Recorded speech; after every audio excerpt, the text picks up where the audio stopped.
बृजभूषण शरण सिंह के मामले में बोले विधायक। बहराइच महसी विधानसभा क्षेत्र के विधायक सुरेश्वर सिंह ने बृजभूषण शरण के टिकट कटने से नाराजगी हो सकती है, ऐसा उन्होंने पत्रकार के सवाल का जवाब दिया। देखिए सीधी बातचीत गांव तक 24 न्यूज चैनल पर वीरेंद्र कुमार राव के साथ। ही है बुलडोजर के काम से। पश्चिम बंगाल के हाई कोर्ट के एक जस्टिस ने भी कहा ममता बनर्जी से कि अगर आपके पास बुलडोजर की व्यवस्था न हो तो उत्तर प्रदेश से योगी आदित्यनाथ जी से आपको किराए पर ले लेना चाहिए।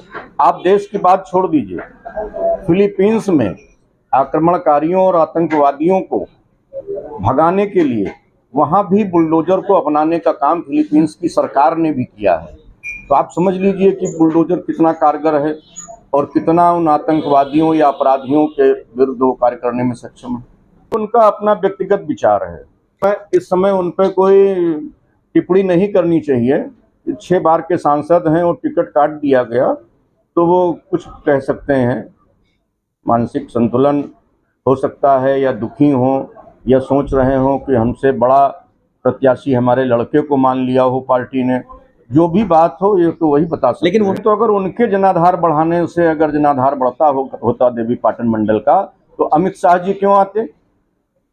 अगर उनके ही बढ़ाने से जनाधार बढ़ता होता तो आदित्यनाथ जी क्यों आते?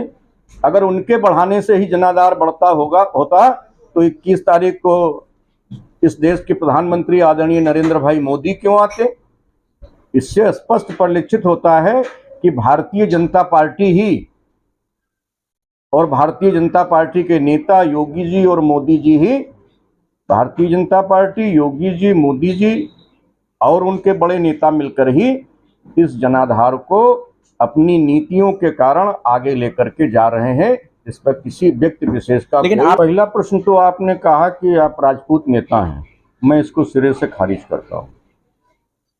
हम ब्राह्मण बाहुल्य क्षेत्र में जहां बहुत कम मत प्रतिशत में ठाकुर हैं और ये हमारे क्षेत्र के मतदाताओं की कृपा हमारे ऊपर है और भारतीय जनता पार्टी की कृपा है कि वो बार बार मुझे टिकट दे करके और उनकी भारतीय जनता पार्टी की गरीबों को देने वाली जो नीति है, चाहे किसान सम्मान निधि हो, चाहे प्रधानमंत्री आवास हो, चाहे इज्जत घर हो, चाहे हर घर बिजली हो, चाहे हर घर नल हो, चाहे हमारे प्राथमिक विद्यालय या जूनियर हाई स्कूल की मरम्मत हुई हो, चाहे एएनएम सेंटर का कायाकल्प किया गया हो, चाहे पेंशन 300 से बढ़ा करके 1000 की गई हो, कुष्ठ रोगियों को 3000 रुपये पेंशन दी जा रही हो।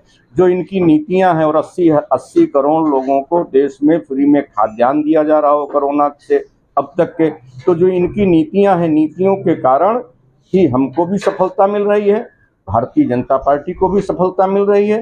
अगर कोई ये कहे कि हम पार्टी से बड़े हैं, जिस दिन किसी भी व्यक्ति की, राजनीतिक व्यक्ति की ये सोच हो जाती है कि हम संगठन और पार्टी से बड़े हैं, उसी दिन वो समाप्त